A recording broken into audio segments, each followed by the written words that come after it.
My name is Brother Michael Cheta. Today I just want to share the message, and it's going to be taken from the book of 1 Samuel chapter 1 verse 12 to 17. 1 Samuel chapter 1 verse 12 to 17. That is our Bible reading for today. And the theme for today is the prayer of Anna. The prayer of Anna. That is the theme for today. Don't forget the theme. It's the prayer of Anna. Now let's read something from 1 Samuel chapter 1 verse 12 to 17. The Bible reads, "As she kept on praying to the Lord, Eli observed her mouth. Anna was praying in her heart, and her lips were moving up, but her voice was not heard. Eli thought she was drunk and said to her, 'How long will you keep on getting drunk? Get rid of your wine.' 'Not so, my lord,' Hannah replied. 'I am a woman who is deeply troubled. I have not been drunk wine or beer.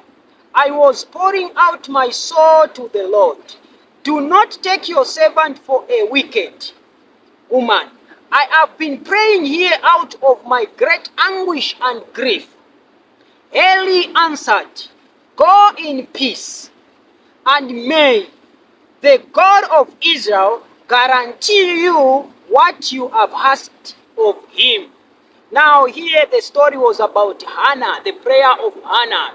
Just like the story, if we start in verse 1, the story is about Anna. Anna was barren, and he had that as a burden in her heart. So she decided to keep on praying to the Lord so that one day maybe she will conceive a son or a daughter. So as she was praying, one day she went in a temple where Eli was like a high priest. As she was praying there, Eli observed that the mouth of Anna was moving up and down, but no words were coming out of her mouth. Then she rebuked Hannah to say, "For how long are you keep on drinking beer? Because it's like you are drunk. Look the way you are praying." Then Hannah responded to say that, "My Lord, I am not drunk.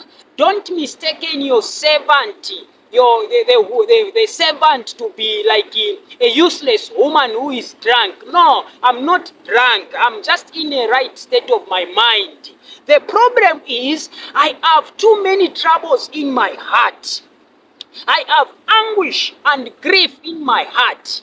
No wonder I'm praying like this." So that was the response for Anna. Now, what can we learn from this story of Anna and Eli, or the prayer of Anna?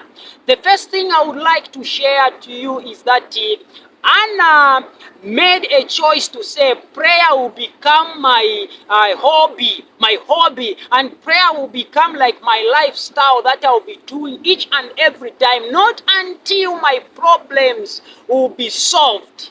And on that issue, I can give credit to Anna because she made the right decision. And the second thing, she knew who God really was. She knew the God of Israel, that if I keep on praying, maybe one day my God, the God of Israel, will give me or will provide the answer. Anna never visited the witch doctor to go and consult from the any fault finder to say, "I need you to see how my life is moving." No, but Hannah knew that the only fault finder I can consult, or the only person, the only thing that I can ask is God, because I know God is not going to disappoint me. Since God created me, since God even knew the problem that I have, I'm a barren, I need a child, I need a son. So Hannah made a right decision now to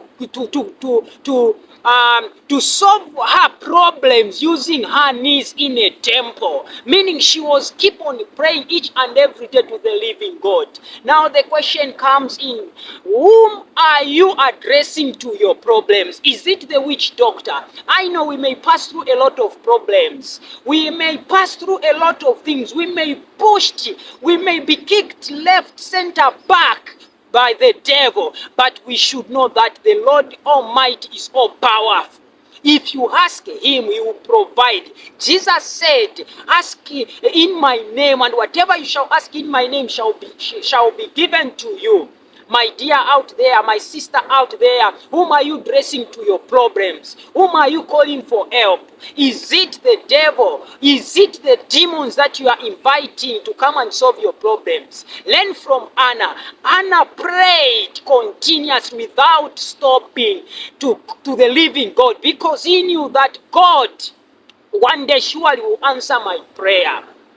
The second thing that we can learn from the prayer of Anna is praying without ceasing, praying without stopping. Some of us, we only pray when things are good, and when they are bad, we don't pray. But if we read the story of Anna, he kept on praying. And the product that came from her prayer, he dedicated it to the Lord himself.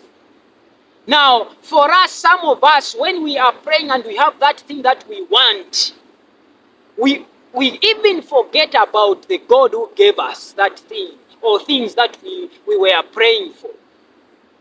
Mind you, my brother and my sister, you cannot do anything without God. Anything that you do without God, at the end becomes a sin. Man cannot rule himself on this earth. Man cannot solve any problem without God. You need God into your life. You need God to assist you in whatever you are doing. Just like Hannah. Hannah had a lot of problems. And the problem was she was barren. But she knew the right person whom to call help for. The other thing that we can learn from Hannah is Hannah never gave up on the Lord.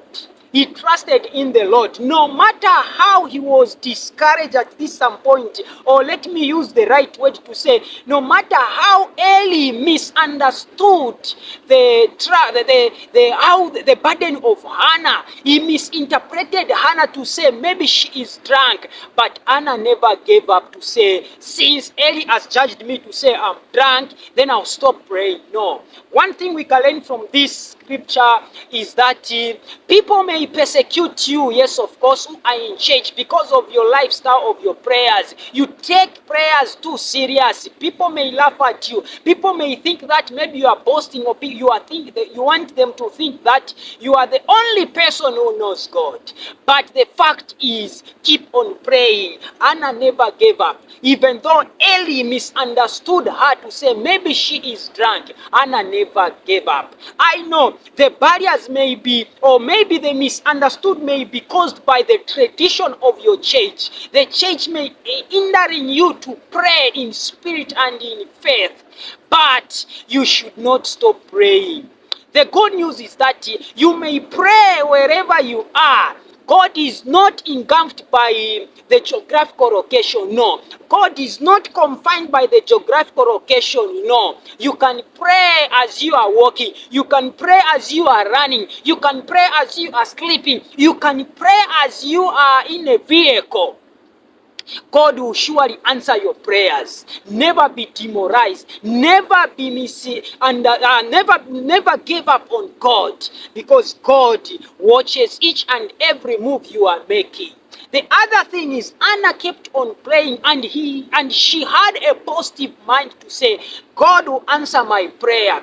One thing I can teach you from this script is that any answer that comes from God, whether it is yes, no, wait, it carries a positive power. When you pray and God say no, that no, it's positive. When you pray and God said yes, that yes, it's positive. When you pray and God say yes, or wait, that wait is positive. Don't be demoralized to say, no, I've been praying for so long, so I'll give up. I'll stop praying. I'll just try another method. There is no way which is true than the way of Jesus Christ, who is the way himself. Takuli nshira iliyonse yatishinka iyo mwingendamo ukukira nshira yakwa Yesu Kristu, uli Yesu Kristu enshira. So my brother and sister out there, never give up. Keep on praying in the mighty name of Jesus Christ. And one day the Lord will surely provide you your Samuel. Anna, the product of the prayer of Anna was Samuel.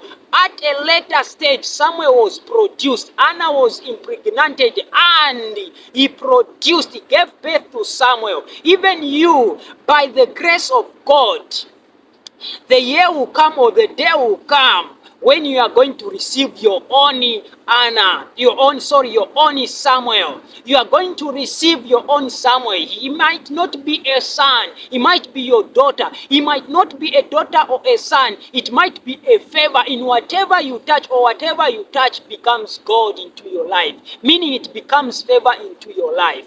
Never give up. Your Samuel is on your way. God has already finished preparing your answers. Now it's up to you to receive them.